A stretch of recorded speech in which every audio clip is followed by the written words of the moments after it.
Good morning, y'all, and greetings from Tennessee. I hope you're all doing well. It's a great day here in Tennessee. I'm so thankful to get to be with you guys today. We're going to talk about something pretty. And one guy made fun of me one time because I like the swords.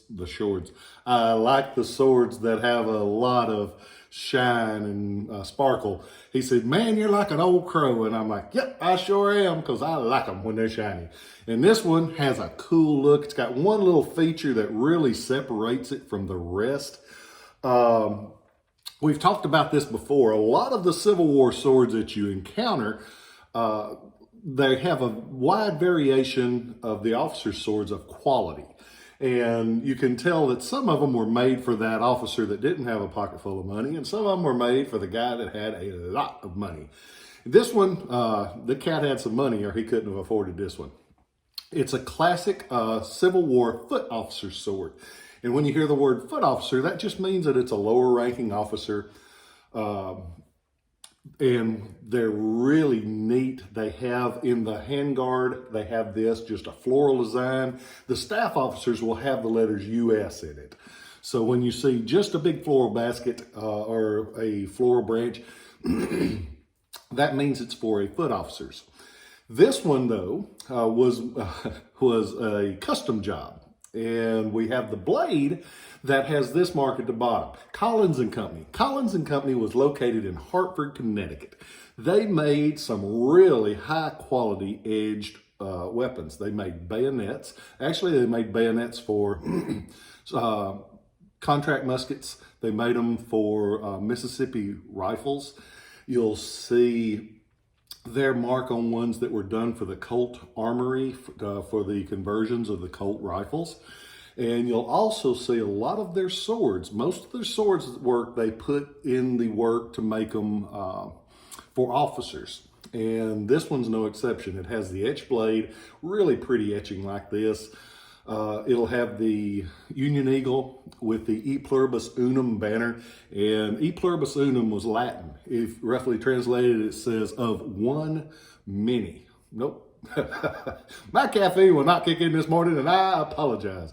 Of many, one, meaning that there's a bunch of us in this country, but when we decide, we're one. And I still believe that would be true today, even though everybody in the world looks for something to complain. I almost said a not nice word, to complain about.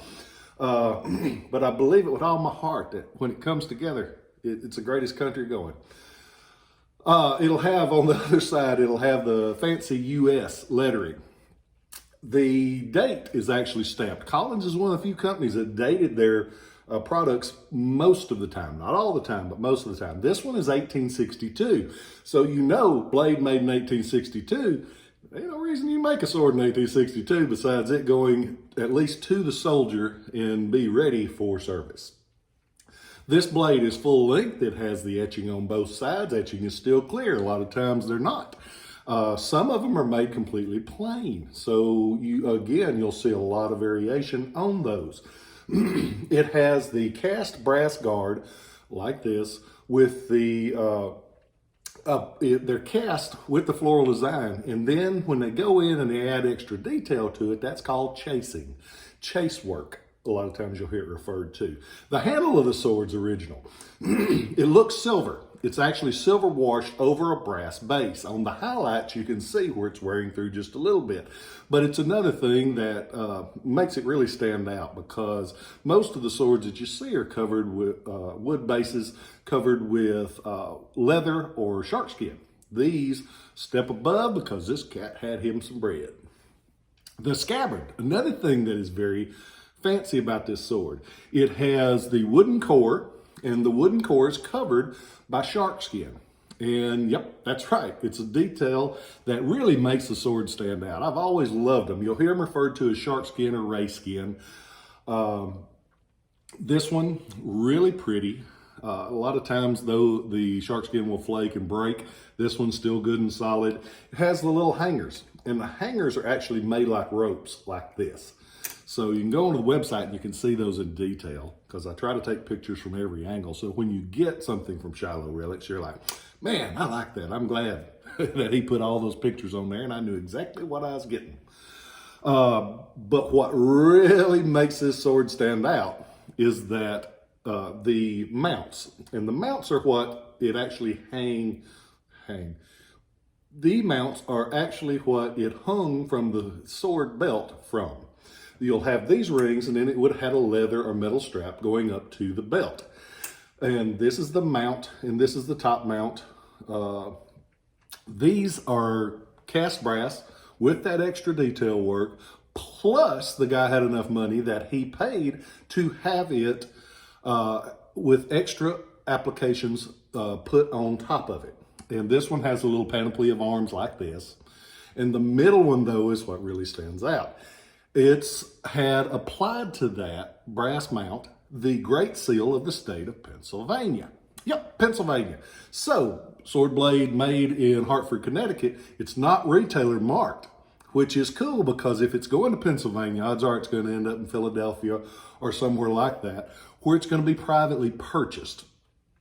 They did not make the blade with the retailer mark because they sold it to anybody that had the money. But check that out. That mount separates a sword from others because you have that Great Seal of the state of Pennsylvania. What's on Great Seal of Pennsylvania? It's like this, my flag. Pennsylvania's got a beautiful state seal. Those guys got it right on their state seal. And it's got a shield, and at the shield, the top, it has a ship. In the center, it has a plow, and at the bottom, it has the 3 stands of wheat. So, you got the great state of Pennsylvania represented on there, sword made in Hartford, Connecticut, or the blade made in Hartford, Connecticut. And it's pretty. Go on to that side. As of the time of this video, it is on there, and a lot of times the stuff sells pretty quickly, and I leave the videos up kind of as a reference library for you guys. So if you see one that was done 2 years ago, that piece is long gone, hopefully. But go on there, check it out. I hope that you guys are doing well. I'm thankful. Man, I'm thankful every day. I watched a movie the other day, and it was intended to be just something that was simple and a mind-numbing passing of 2 hours. It's called Can We Take a Joke? And nice, simple name. But when I watched it, it really struck a chord with me. And if you watch it, it's got a lot of vulgar language, and it covers a lot of subjects about mob mentality of people on the bandwagon of the offended today, where they are just offended by everything. And it struck a chord with me because I had been singled out several times because I want to present history. I want to present history from both sides, Union and Southern. And nowadays, it's not politically correct to speak of Northern history, much less Southern history. And so, those of you that know me, I try to be straight and tell you the scoop, and you can decide for yourself what you think of that. Learning is something that we should do. But go back to this movie. It talked about Lenny Bruce, the comedian from the 60s that got arrested for his profanity. And at the time they arrested him for the profanity, it was horrible. He was saying bad words. And now they want to arrest you and quiet you for your thoughts. If you collect anything to do with the Civil War history, a lot of those people that are constantly offended think that you're a racist or that you hate people. Don't quite get the jump from that, but it's important to learn our history. I try to share our history every chance I get, and because it's something that people should know. There's good and bad about history, and history is not there for you to be offended by. History is there because it is history.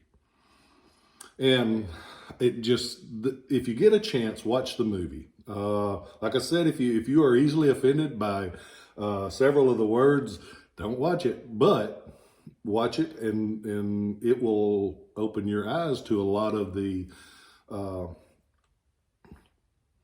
the injustice that is being done to people learning today. And I'll leave it at that. You can watch it if you want to, don't if you don't. But can we take a joke? And because I believe that we all have a duty to understand our history, not just a opportunity. I believe we have a duty. So I'll get off my soapbox. I hope you have the best day you have ever had in your whole life. I hope you go on to Shiloh Relics, and I hope you buy a lot of things because I could use the money. I love you guys, and I'll catch you next time.